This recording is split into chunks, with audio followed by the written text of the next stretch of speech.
السلام علیکم ورحمۃ اللہ وبرکاتہ۔ اعوذ باللہ من الشیطان الرجیم، بسم اللہ الرحمن الرحیم۔ درود پاک پڑھیں۔ اللہم صلی علی سیدنا مولانا محمد وعلی آلہ واصحابہ اجمعین، صلاۃ و سلاما علیک یا رسول اللہ صلی اللہ علیہ وسلم۔ پانی کا بیان، یہ بہت اہم مسئلہ ہے کہ کن پانیوں سے وضو اور غسل جائز ہے اور کن پانیوں سے وضو اور غسل جائز نہیں ہے۔ عموماً لوگ ان مسائل سے واقف نہیں ہوتے، جس کی وجہ سے ان کا وضو اور غسل نہیں ہوتا اور نماز بھی نہیں ہوتی۔ جب وضو اور غسل ہی صحیح نہ ہو تو پھر نماز کیسے صحیح ہوگی؟ کیونکہ نماز کی پہلی شرط ہی طہارت ہے، اور اگر طہارت کامل طریقے سے حاصل نہ ہوئی تو نماز ہوگی ہی نہیں۔ اس لیے ان مسائل کا بھی جاننا بہت ضروری ہے۔ تو جن پانیوں سے وضو جائز ہے ان پانیوں سے غسل بھی جائز ہے، اور جن پانیوں سے وضو جائز نہیں ہے ان سے غسل بھی جائز نہیں ہے۔ بارش، ندی، نالے، چشمے، کنویں، تالاب، سمندر، برف، اولے کے پانی سے وضو اور غسل کرنا جائز ہے، بشرطے کہ یہ سب پانی پاک ہوں۔ تو جب تک کسی بھی پانی میں نجاست کا یقین کامل نہ ہو تو وہ پانی اپنی اصل حالت پر ہے، یعنی پاک ہے۔ صرف شبہ وغیرہ سے، یعنی ڈاؤٹ آ گیا، شک ہو گیا، تو اس شک کی وجہ سے اس پانی کو ناپاک نہیں کہا جا سکتا۔ پھلوں اور درختوں کا نچوڑا ہوا پانی، یا وہ پانی جس میں کوئی چیز مل گئی اور پانی کا نام بدل گیا، جیسے شربت نام بن گیا، کافی اور چائے بن گئی، تو پانی چونکہ پانی تو ہے لیکن اس میں کچھ اور چیزوں کی ملاوٹ ہوئی اور اس کا نام بدل گیا، تو ان پانیوں سے وضو اور غسل جائز نہیں ہے۔ یا پانی میں چند مسالے مل گئے اور وہ شوربہ کہلانے لگا، یا بڑے حوض اور تالاب میں کوئی ناپاک چیز اس قدر زیادہ پڑ گئی کہ پانی کا رنگ یا بو یا مزہ بدل گیا، تو اگر تین وصفوں میں سے کوئی ایک وصف بدل جائے ناپاک چیز کے گرنے کی وجہ سے، کہ ناپاک چیز پانی میں گری اور اس کی وجہ سے تین اوصاف میں سے کوئی ایک وصف بدل گیا یا رنگ بدل گیا پانی کا اس ناپاک چیز کے گرنے کی وجہ سے، یا بو بدل گئی یا مزہ بدل گیا، تو اس پانی سے وضو اور غسل جائز نہیں ہے۔ کبھی ایسا ہوتا ہے کہ بارش کی وجہ سے پانی میں تھوڑا گدلا پن آ جاتا ہے، نیچے کی مٹی اوپر کو آ جاتی ہے اور پانی گدلا ہو جاتا ہے، تو چونکہ بارش پاک ہے تو پاک چیز کے ملنے کی وجہ سے اگر پانی کا رنگ بدل گیا تو اس سے وضو اور غسل جائز ہوگا، اور اگر ناپاک چیز کے ملنے کی وجہ سے تین اوصاف میں سے کوئی ایک وصف بدل گیا، جیسے رنگ بدلا یا مزہ یا بو، تو اب اس پانی سے وضو یا غسل جائز نہیں ہے۔ یا چھوٹے حوض یا بالٹی یا گھڑے میں کوئی ناپاک چیز پڑ گئی، یا کوئی ایسا جانور گر کر مر گیا جس کے بدن میں بہتا ہوا خون ہوتا ہے، اگرچہ پانی کا رنگ یا بو یا مزہ نہ بدلا ہو۔ اگر ایسا جانور گر کر مر گیا پانی میں کہ جس میں بہتا ہوا خون ہوتا ہے، تو اگرچہ رنگ یا بو یا مزہ نہ بدلے، یا وہ پانی جو وضو یا غسل کا دھون ہو، ان سب پانیوں سے وضو اور غسل کرنا جائز نہیں ہے۔ تو پہلا پانی، یعنی جس پانی میں جانور گر کر مر گیا، تو اب وہ پانی اور وہ پانی جو وضو یا غسل کا دھون ہو، ان پانیوں سے وضو اور غسل جائز نہیں ہوگا۔ پانی میں اگر کوئی ایسا جانور گر کر مر گیا ہو جس کے بدن میں بہتا ہوا خون نہیں ہوتا،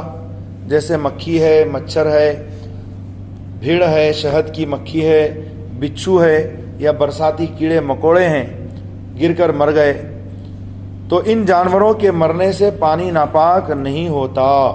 اور اس پانی سے وضو اور غسل کرنا جائز ہے۔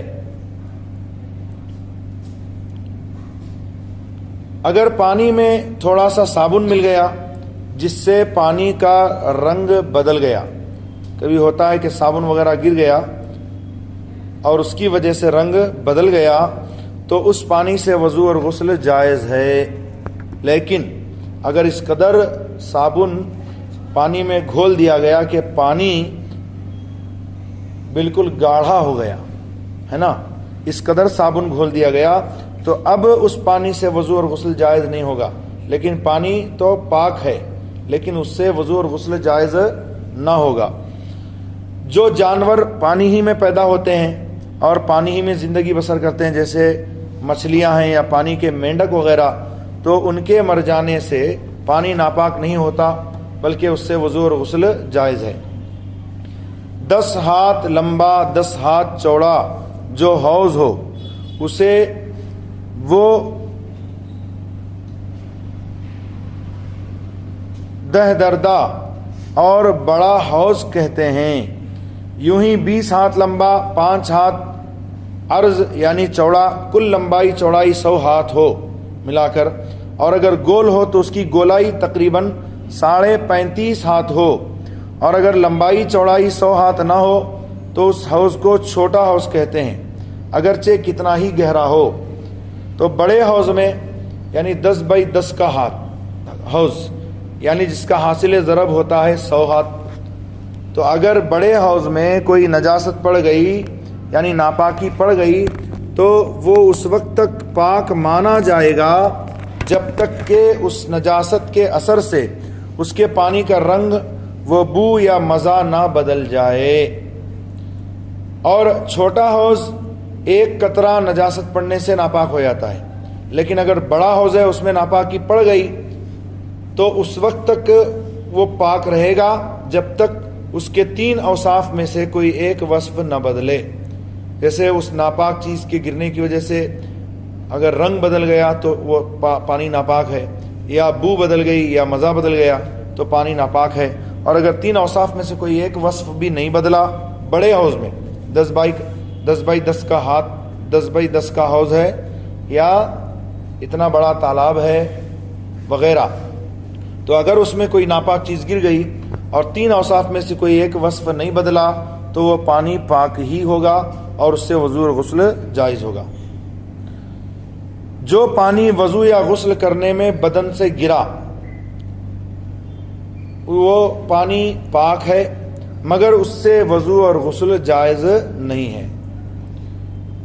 تو ہمارا اور آپ کا سب کا پانی جو وضو سے گرتا ہے وہ مائع مستعمل کہلاتا ہے، اگرچہ پاک ہوتا ہے مگر اس سے وضو اور غسل جائز نہیں ہے اور نہ اس کا پینا جائز ہے۔ لیکن سرکار کے بدن اقدس سے جو پانی مس ہو کر گرتا ہے وہ پانی نہ صرف یہ کہ پاک ہے بلکہ پاک کرنے والا ہے، شفا دینے والا ہے بیماریوں کو۔ اس لیے صحابہ کرام سرکار کے دھون کا انتظار کرتے تھے۔ جب حضور وضو فرماتے تھے تو صحابہ کرام کی بھیڑ اکٹھا ہو جاتی اور کوئی ایک قطرہ بھی نیچے گرنے نہیں دیتے، بلکہ برتن میں لے لیتے، ہاتھ میں لے لیتے، اور جس کو جو بھی ملتا وہ اپنے بدن پر، چہرے پر، سینے پر مل لیتا۔ اور بہت سارے صحابہ کرام اس مبارک پانی کو پی جاتے۔ بلکہ ایسی بہت سارے احادیث ہیں کہ سرکار دو عالم صلی اللہ علیہ وسلم نے خود برتن میں پانی منگوایا، اس میں آپ نے ہاتھ دھویا، منہ دھویا، کلی فرمائی، اور پھر اس کے بعد آپ نے صحابہ کرام کو بطور تبرک عنایت فرمایا کہ اس کو اپنے بدن پر ڈال لو۔ تو ہمارے اور سرکار میں زمین و آسمان سے بھی زیادہ کا فرق ہے، کیونکہ آقا کریم صلی اللہ علیہ وآلہ وسلم سراپا نظافت ہیں، پاکیزگی ہیں، تقدس و طہارت آقا کریم صلی اللہ علیہ وسلم کی فطرت ہے۔ تو حضور پاک صلی اللہ علیہ وسلم سے جو پانی مس ہو جاتا ہے اس پانی میں شفا اور برکت ہو جاتی ہے۔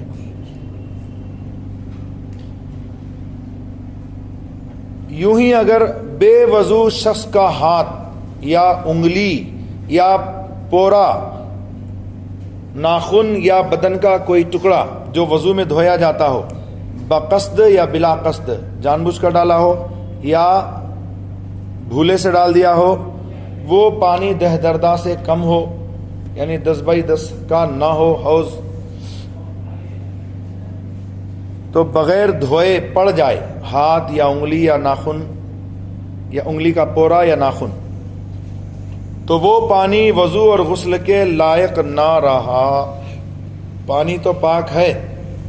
مگر وضو اور غسل اس سے نہیں ہو سکتا، کیونکہ وہ پانی ہو گیا مستعمل،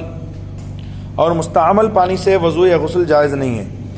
اسی طرح جس شخص پر نہانا فرض ہے، اس کے جسم کا کوئی بے دھلا ہوا حصہ پانی سے چھو جائے تو وہ پانی وضو اور غسل کے کام کا نہ رہا۔ اگر دھلا ہوا ہاتھ یا بدن کا کوئی حصہ پانی میں پڑ جائے تو کوئی حرج نہیں ہے۔ تو بہت سارے لوگ اس کا بالکل خیال نہیں کرتے، وضو نہیں ہوتا، بیرل میں بکیٹ میں پانی وغیرہ رہتا ہے اور اس میں جگ میں پانی لیتے ہیں تو انگلیاں ڈبو کر کے پانی لیتے ہیں اور پھر ہاتھ اسی میں جگ میں ڈال کے وضو کرتے رہتے ہیں، سمجھتے ہیں کہ وضو ہو گیا، نماز کے لائق ہو گئے، جبکہ ان کا وضو ہی نہیں ہوا۔ اگر ہاتھ دھلا ہوا ہے مگر پھر دھونے کی نیت سے پانی میں ہاتھ ڈالا اور یہ دھونا ثواب کا کام ہے، جیسے کھانے کے لیے یا وضو کے لیے، پہلے سے ہاتھ دھلا ہوا ہے لیکن وضو کی نیت سے پھر سے اس نے پانی میں ہاتھ ڈالا تو وہ پانی بھی مستعمل ہو گیا، یعنی وضو کے کام کا نہ رہا اور اس کا پینا بھی مکروہ ہے۔ اس مسئلے کا خاص طور پر دھیان رکھنا چاہیے، عوام تو عوام، بعض خواص بھی اس مسئلے سے غافل ہیں۔ اتنے زور سے بہتا ہوا پانی کہ اگر اس میں تنکا ڈالا جائے تو اس کو بہا لے جائے، نجاست یعنی ناپاکی کے پڑنے سے ناپاک نہیں ہوگا۔ بہتا ہوا پانی ہے کہ تنکا ڈالو تو بہا لے جائے، اگر اس میں کوئی ناپاکی پڑ جائے تو ناپاک نہیں ہوگا، لیکن اگر اتنی زیادہ نجاست پڑ جائے کہ وہ نجاست پانی کے رنگ یا بو یا مزہ کو بدل دے تو اس صورت میں بہتا ہوا پانی بھی ناپاک ہو جائے گا، اور اب یہ پانی اس وقت پاک ہوگا کہ پانی کا بہاؤ ساری نجاست کو بہا لے جائے اور پانی کا رنگ و بو و مزہ ٹھیک ہو جائے۔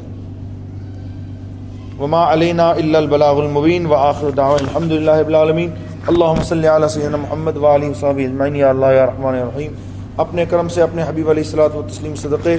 جو درس ہوئے سے اپنی بارگاہ میں قبول فرما، ہم سب کو احکام شرعیہ پر دل و جان سے عمل کی توفیق عطا فرما، زیادہ سے زیادہ علم دین سیکھنے، عمل کرنے، اخلاص کے ساتھ دوسروں تک پہنچانے کی سعادت نصیب فرما، ہمارے صغیرہ کبیرہ گناہوں کو معاف فرما، دنیا و آخرت میں ہمارے عیب پوشی پردہ پوشی فرما، سچے مذہب، اچھے مذہب، پیارے مذہب، اہل سنت و جماعت مسلک اعلی حضرت پر قائم رکھ اور اسی پر خاتمہ بالخیر نصیب فرما۔ وصلی اللہ تعالی علی خیر خلقہ سیدنا محمد وآلہ